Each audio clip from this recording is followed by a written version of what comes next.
네, 안녕하세요. 차일꾼이 섬기는 가정교회 여러분 오신 여러분들을 주의 이름으로 환영합니다. 오늘도 말씀을 통해서 함께 은혜를 나누고 귀한 교제를 나누기를 사모합니다.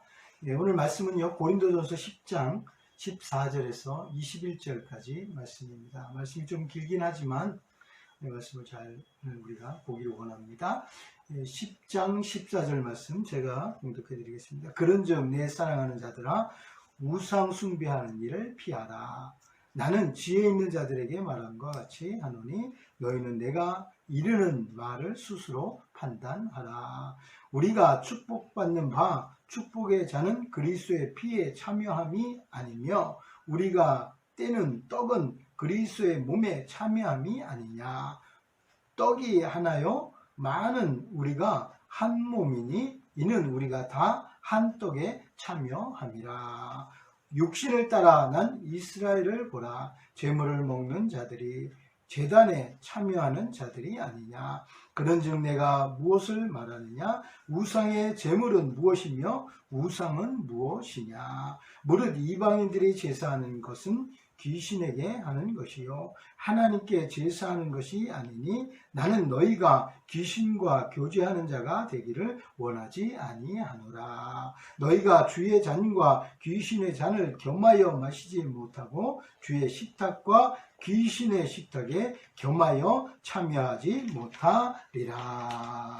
아멘. 오늘 하나님께만 제사하자라는 제목으로 함께 귀한 말씀의 은혜를 나누기를 원합니다. 우리의 예배나 제사는 사실 하나님께 하는 것입니다. 사람에게 보이려고 하는 것도 아니고 다른 어떤 그런 사람들에게 보여주기 위해서 하는 그런 제사가 아니다라는 사실을 우리가 볼 수가 있습니다. 오늘 오직 우리의 예배나 제사를 받으시는 분은 오직 하나님이시다. 그 하나님께 집중하고 그 하나님께 예배해야만 그 하나님께서 온전히 우리의 제사나 예배를 받아 주실 줄 믿습니다. 그래서 오늘 말씀을 통해서 우리가 진정한 예배, 제사 어떻게 드려야 되는지를 오늘 깨닫는 귀한 시간 될 수 있기를 주의 이름으로 축복합니다. 오늘 말씀의 첫 번째는요, 우상 숭배하는 일을 피해야 한다라는 사실을 우리에게 말씀하고 있습니다. 14절에 보니까 그런즉 내 사랑하는 자들아 우상 숭배하는 일을 피하라. 분명하게 우상 숭배하는 일을 피하라고 우리에게 말씀하고 있는데 우리가 신앙생활 하면서도 때로는 우상에 가까이 접근할 때가 굉장히 많다라는 사실을 우리가 볼 수가 있습니다. 자기도 모르게 우상에 빠지는 경우도 있고 우상을 섬기고 있는 그런 상황에 놓여 있을 때가 굉장히 많다라는 사실을 우리가 볼 수가 있습니다. 고린도 교인들 사이에도 이미 우상 제물을 먹느냐 안 먹느냐 하는 이런 논란이 그 앞부분에 있었지 않습니까? 그런 일들, 우상의 제물을 먹느냐 안 먹느냐 이것 때문에 우리가 싸우는 그런 논란이 있는 그런 일들을 많이 보게 되는데 음식은 먹지 않는다고 해서 더 못 사는 것도 아니고 또 먹는다고 해서 더 잘 사는 것도 아니다라는 이 사실을 우리가 생각해 봐야 됩니다. 그래서 예수님께서도 먹는 거에 너무 집중하지 않도록 우리에게 무엇을 먹을까 입을까 마실까 염려하지 말라. 이는 다 이방인들이 구하는 것이고 우리 예수 믿는 우리들에게 있어서는 하나님께서 다 책임져 주신다라고 우리에게 말씀하고 있습니다. 네, 우상의 제물은 믿음이 약한 자들에게 걸려 넘어지게 하는 것이 되지 않도록 우리가 스스로 조심해야 된다. 우상의 제물을 먹었다 안 먹었다 이게 중요한 것이 아니고 믿음이 약한 자들이 이것을 볼 때 넘어지게 된다라고 생각이 되면 과감하게 이걸 우리가 포기해야 됩니다. 그래서 이런 것들을 신중하게 생각해야 됩니다. 오늘 우상 숭배에 대해서 이야기하고 있는데요. 출애굽기 20장 3절에 보면 너는 나 외에 다른 신들을 내게 두지 말라. 분명하게 우리에게 다른 신을 두지 말도록 말씀하고 있는 것을 보게 됩니다. 그래서 우상은 만들지도 말고 우상을 만들기도 하죠. 만들지도 말고 또 절하며 섬기지도 말라 이렇게 얘기하고 있어요. 그 만든 우상을 가지고 거기에다가 또 절을 하고 또 그것을 섬기는 거예요. 그것을 거기에다 빌고 거기에서 소원을 이루어지도록 성취하려고 하는 그런 모습들을 보게 되는데, 그런 것은 하지 말도록 이야기하고 있다. 그래서 내 하나님 여호와는 질투하는 하나님이라 이렇게 얘기하고 있어요. 하나님은 질투하시는 하나님이시다. 그래서 우리 하나님의 속성을 우리가 알아야 됩니다. 하나님이 우리를 사랑하시기 때문에 우리를 보호하시기를 원하고, 하나님만 섬겨서 하나님의 복을 받기를 원하시는 줄 믿습니다. 그래서 우상 숭배하는 일은 나를 사랑하는 일이고, 또 사랑하지 않는 것이고, 또 우상 숭배하지 않는 것은 나를 사랑하는 것이다. 이렇게 우리가 볼 수가 있습니다. 그래서 우상 숭배하는 일은 사랑하는 것과 관계가 있다. 하나님을 사랑하는 것과 관계가 있다. 그래서 하나님께서는 자신을 사랑하는 자들에게 1000배까지 복을 주신다. 이렇게 말씀하고 있고, 자신을 미워하는 자, 우상을 섬기는 자, 이런 자들에게는 3, 4대까지 뭐예요? 저주를 내리신다. 이렇게 우리에게 말씀하고 있는 것을 볼 수가 있습니다. 그래서 우상 숭배의 벌이 멸망이라는 이 사실을 우리가 먼저 깨닫는 것이 굉장히 중요합니다. 그래서 우상 숭배 딱 두 가지를 우리가 볼 수가 있는데요. 첫 번째는 피해야 된다. 피해야 된다는 거예요. 두 번째는요, 버려야 된다는 거예요. 이 생각을 항상 갖고 있어야 됩니다. 우상 숭배에 우리가 놓여 있을 때 우리는 두 가지, 피해야 된다, 버려야 된다. 이것을 우리가 알고도 짓는 죄는 더 큰 죄가 되는 것입니다. 그래서 육신을 따라 난 이스라엘 이 사람들이 이 우상의 제물을 먹는 자이다 이렇게 얘기하고 있지 않습니까? 겉으로는 하나님을 섬긴다고 하지만 실제로는 우상을 따르는 것을 우리가 볼 수가 있는데, 우리는 우상을 피해야 하고 과감하게 버려야 하는 것입니다. 당시 고린도 교인 중에도 기독교로 개종한 후에도 이방 신전에 출입하면서 그 식탁에 참여하는 자들이 있었습니다. 그러니까 개종을 했지만 옛 습관에 젖어서 아직까지 그 이방 신전에 출입했다는 거예요. 우상을 섬기는 일에 이 두 가지를 같이 겸했다는 것을 볼 수가 있는데, 바울은 이것을 엄히 경고하면서 15절에 보니까 스스로 판단하라 이렇게 얘기하고 있습니다. 깨달으라는 거죠. 스스로 깨달아야 된다라는 사실을 보게 됩니다. 진정으로 하나님께서 우상 숭배를 싫어하신다고 우리가 알았다면 이제는 그 일을 완전히 벗어버려야 하는 것입니다. 하나님의 구원하심은 그 값을 예수 그리스도가 십자가에 죽어주심으로 이미 우리는 그 값을 치렀습니다. 그래서 하나님의 은혜로 살아갈 수 있는 하나님의 백성이 되었는데, 여전히 우상 숭배를 한다면 하나님이 기뻐하시지 않는다라는 사실을 우리가 볼 수가 있습니다. 우리가 우상 제물을 먹는 일도 양심이 약해지고 우리 자신도 더러워지는 겁니다. 그러나 우상 숭배를 한다는 것은 하나님을 멀리하게 되고 하나님이 기뻐하시는 일을 우리가 하지 못하게 되는 것을 우리가 볼 수가 있는 것입니다. 그래서 오늘 우상 숭배하는 일을 절대적으로 피해야 될 줄 믿습니다. 그러나 우리 모두가 될 수 있기를 주의 이름으로 축복합니다. 두 번째는요, 우상 숭배를 피했다면 이제는 우리는 하나님께만 제사해야 된다는 사실입니다. 그래서 우리의 제사, 우리의 예배를 받으시는 분은 하나님이시기 때문에 그 하나님께 진정한 제사를 드려야 될 줄 믿습니다. 이방인의 제사가 어떠냐 하는 것을 우리가 보게 되면 20절에 나오죠. 이방인들이 제사하는 것은 귀신에게 하는 것이다. 21절에 보면 주의 잔과 귀신의 잔을 겸하여 마시지 못하고 주의 식탁과 귀신의 식탁에 겸하여 참여하지 못하리라. 이 두 가지를 함께 할 수 없다는 거예요. 그러니까 우상을 섬기면서 하나님도 섬기고, 우상의 제물을 먹으면서 하나님의 것을 얻기를 원하는 거, 이건 있을 수가 없다라는 사실을 보게 됩니다. 그래서 그들의 이방인들의 제사는 귀신에게 하는 것이다. 또 귀신과 교제하는 것이다. 여러분 생각해 보세요. 귀신과 교제하는 것이 얼마나 이게 좋지 않은 것입니까? 그 제사가 아무리 좋고 화려해도 하나님께 드리는 것이 아니면 우상에게 드리는 것이다. 그러니까 결국은 이방인의 제사는 우상에게 하는 것이다 라는 사실을 우리가 볼 수가 있는 겁니다. 우리가 우상보다 하나님께서 더 강력하심을 깨달아야 됩니다. 하나님이 더 높으신 하나님이시고 더 위대하신 하나님이신 것을 보게 됩니다. 여러분, 우상이 더 위대한 게 아니에요. 하나님이 더 위대하신 분이에요. 왜냐? 이 세상을 창조하신 분이고 우리를 지으신 분이 하나님이신 거예요. 그 하나님이 더 위대하시고 더 높으신 분이십니다. 그 하나님께 경배하며 찬양하는 것이 합당한 것입니다. 그래서 주님을 노엽게 해서는 결코 안 됩니다. 과감하게 우리는 하나님께 제사해야 되는 줄 믿습니다. 그래서 우상의 잔과 식탁에 더 이상 함께 할 수 없다, 이런 결단을 해야 될 줄 믿습니다. 그럼 우리가 드리기 원하는 그 제사는 어떤 제사입니까? 하나님께서 원하시는 제사, 그 제사를 우리가 드려야 될 줄 믿습니다. 이스라엘 백성들은 이미 하나님을 섬기지 않으므로 다수가 광야에서 멸망했죠. 그러니까 하나님을 섬기지 않는 것, 이게 멸망당하는 일입니다. 악을 즐겨했기 때문에 그런 겁니다.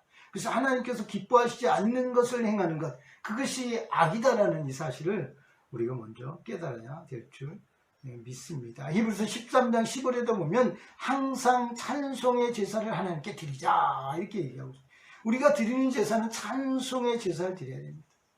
입술의 열매니라. 우리 입술의 열매가 뭡니까?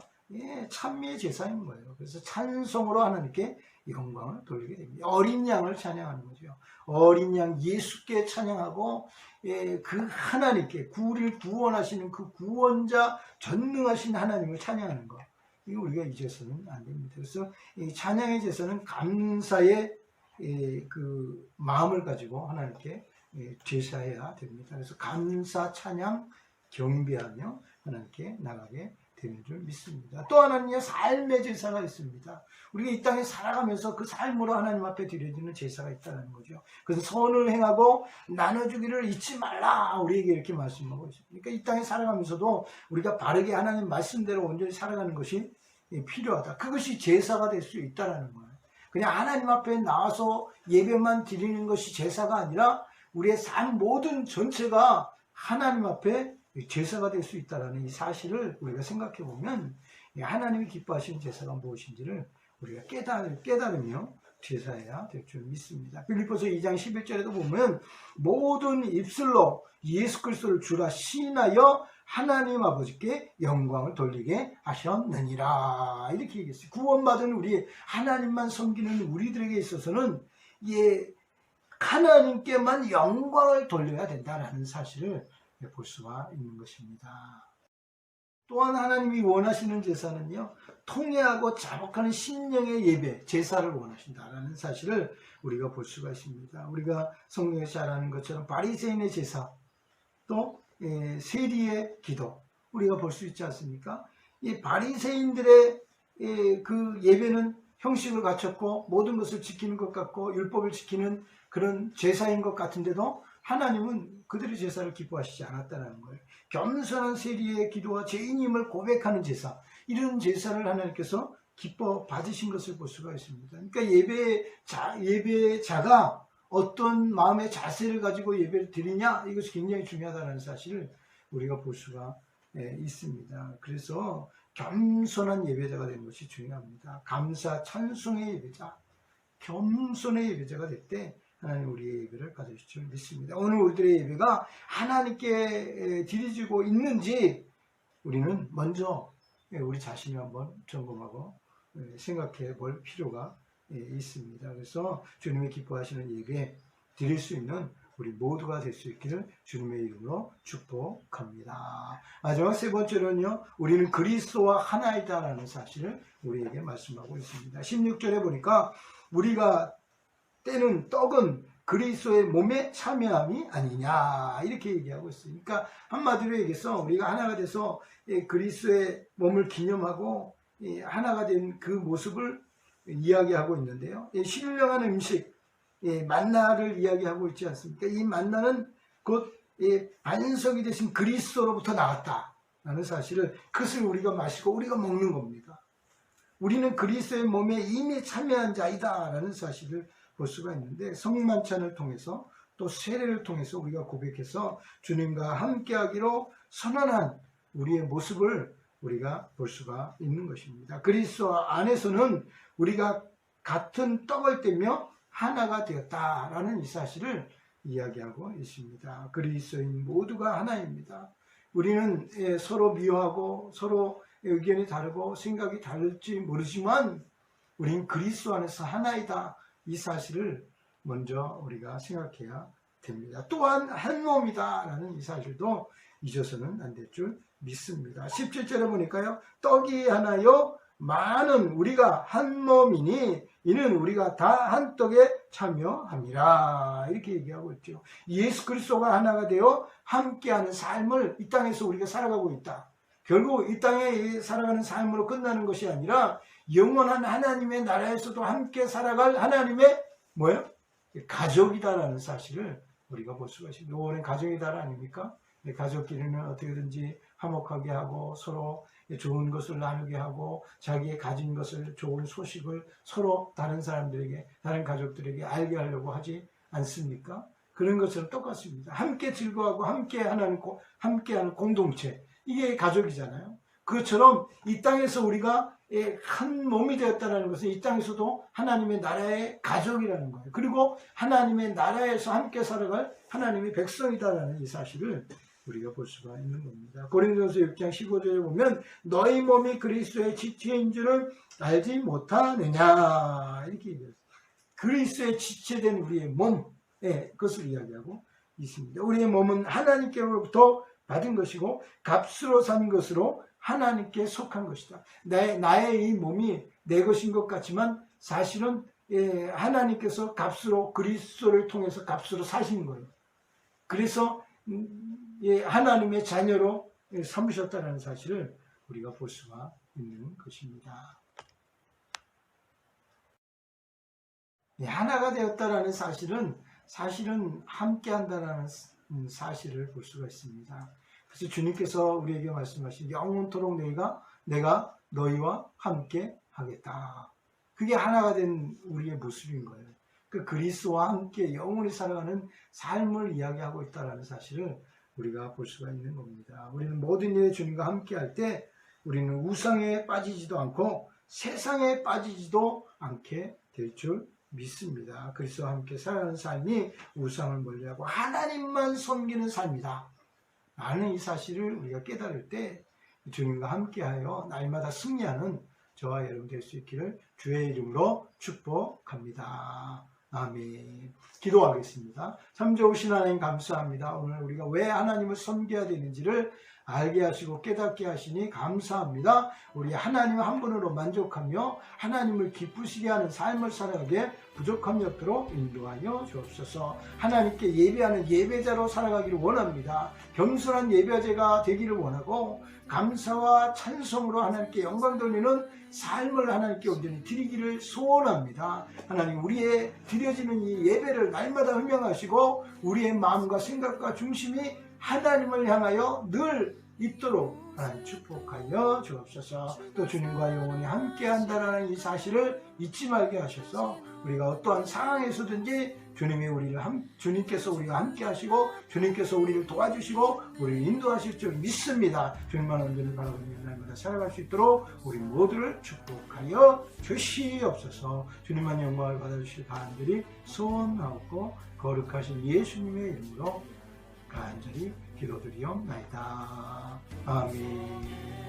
할렐루야. 감사합니다. 이번 한 주간도 하나님의 말씀으로 승리하는 저와 여러분 될 수 있을 주의 이름으로 축복합니다. 특별히 우리가 이렇게 어려운 시기를 지금 계속해서 보내고 있지 않습니까? 이런 가운데 있을 때 우리의 마음은 더 간절해져야 될 줄 믿습니다. 사모하는 마음으로 성령님을 사모합니다. 성령님 은혜를 베풀어 주세요. 하나님 나와 함께 해주세요. 이런 간절한 마음으로 우리가 승리하는 축복합니다. 할렐루야. 이런